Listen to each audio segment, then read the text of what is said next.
I know, obviously, you studied the craft. What do you think of what Travis Kelce's been able to do at the tight end position, and what makes him so special, and what types of things do you watch and try to bring into your game? That whole offense is just mesmerizing. It's the amount of trust that they have with each other. I mean, they do their own thing. It's obvious. People report on that kind of stuff. But yeah, Travis, able to meet him this summer, great opportunity, to learn from some of the things about his game, how he uses like DBs, linebackers, their leverages against them, and how Travis did a really good job of talking about staying in phase with the quarterback. His footwork, whether it's a 3-step, 5-step, 7-step drop, staying in phase with him, getting open, being on the same page, and that kind of stuff. As a young tight end, you're just trying to get on the field, get some cool routes, get some balls thrown your way, but it really comes to life when you're out there and you're kind of just putting those things to use for yourself, and it's really important and valuable things that Travis and Pat have done for the game. What types of things can you learn from watching Travis, and what types of things does he just have an innate physical ability that it sets him apart? Travis will never run to get himself covered. He's really, really great at finding space. He and his quarterback have a great relationship. He's just a natural. He moves really well. He does good things with the ball in his hands after the catch. Go on and on. He's eventually going to be first ballot Hall of Famer. So I don't need to speak for him. That's for sure. When to tight end you, were you hoping that you would get the opportunity to talk to him, and then just how valuable was that? I was actually on my way to the rooftop bar that everyone drank water at,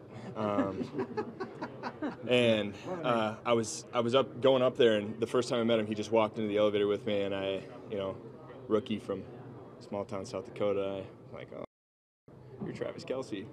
I thought that was pretty cool. My first time ever meeting him, dapping him up in an elevator. It was awesome. What'd you say to him? I literally said that to him. I'm like, oh man, you're Travis Kelce. To me, I step on the field, I don't take away from any moment.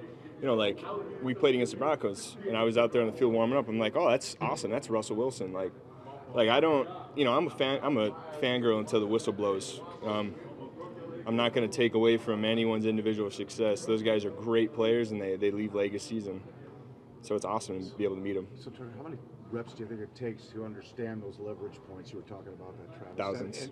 And thousands. To be exactly in the right spot on a 3, 5, or 7 step. Mm-hmm. Yeah, you might get it right, at rep 85, but to master it, thousands. Yeah. He's good. He's good. He's a good tight end. He knows what he's doing with his body. He's under control. He's full finesse. What's the biggest takeaway for you and the reps you've gotten and what you've been able to do with them in the last couple of weeks since Luke's down? I said this yesterday. Really, every time I get in the huddle, I just want to be where my feet are. I don't want to be thinking about the next play. I don't want to be thinking about the play before. I want to be thinking about the play I'm in right now. And when I hear the play call, just thinking about the Rolodex of coaching tips that go along with that. Which foot, based on the DN's leverage, do I have to step with first, and hand placement, things like that. So it's just really getting into the mindset of things, and that's where I am, where my feet are. At this point, though, you think you're playing fast enough with all that? Yeah, the game's slowing down drastically for me, and I'm able to process things a lot faster. Where's this team at right now? Oh, we're in a huge growth phase. Growth in trust, growth in love for each other, growth in J-Love. We're at an incrementally uphill slope. Week by week, we're just trying to get better, eliminate the bad, and that's what we're doing. We're growing in the game with each other because we're just such a young team. How quickly can you get to where you want? And a month ago, did you envision where you are now, and where do you think you might be a month from now when it matters even more? Yeah, none of us guys would be blending as well as we are without sacrifice. Coming in the building earlier, leaving later. Group film sessions, getting to the Don Hudson, the facility. Even earlier, get on the jugs machine, work on your footwork in the run game. I mean, work on your footwork and, you know, kickoff return. Like, it's all phases of the game need to be worked on. It's not just one thing. We can get better at so many different things, and that's the guys that are showing up and they're executing. And you know, the vets call us out. You know, they'll tell us things that we need to get better on too. And it's also awesome to see when they come up to us and they, you know, tell us that they're proud of us for our growth. And that's what I was just talking about earlier, like the trust that they have for us each week. You know, it's only increasing.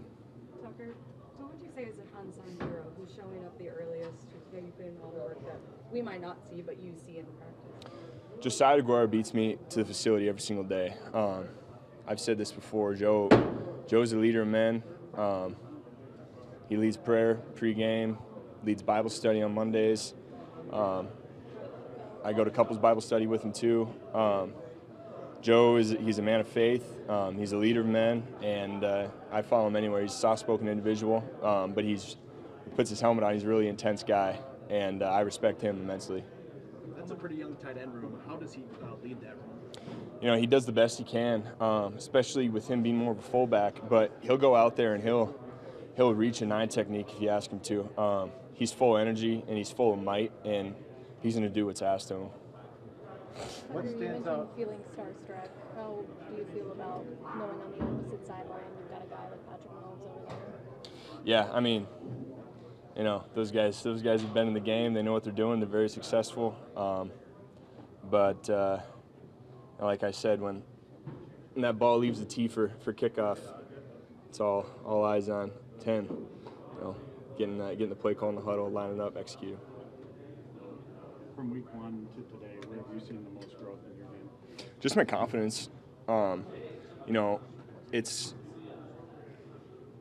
how I was saying. Travis has, you know, developed his ability so well by, you know, doing it thousands of times. You know, that's the thing. Like, the repetition also breeds confidence. So, like, just getting a chance to rep something over and over and over again, and then knowing your rules that apply to that play, just it builds confidence in your ability to execute.